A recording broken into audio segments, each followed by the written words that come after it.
Welcome to Kenton's videos. Enjoy the video. In this video, I will explain how to make delicious tomato sauce and ketchup. First, let's start with the sauce. Begin by selecting about 2 pounds of ripe, red tomatoes. Wash them well, remove the cores, and then chop them into 1-inch pieces.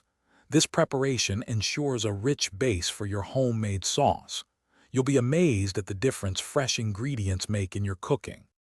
Next, combine your chopped tomatoes in a pot with 1/4 cup of olive oil, 1 teaspoon of salt, and any desired herbs like basil or oregano.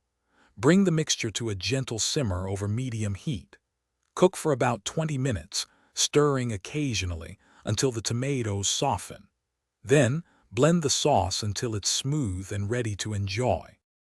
Now, let's transform some of that wonderful tomato sauce into homemade ketchup.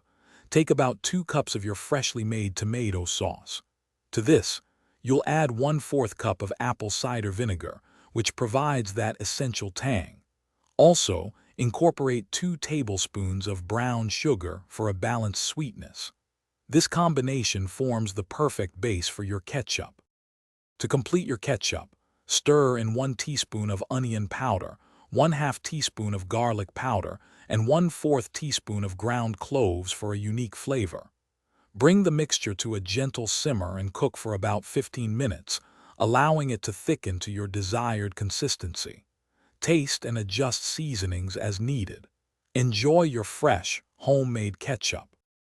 Thanks for watching. Consider subscribing if we helped you.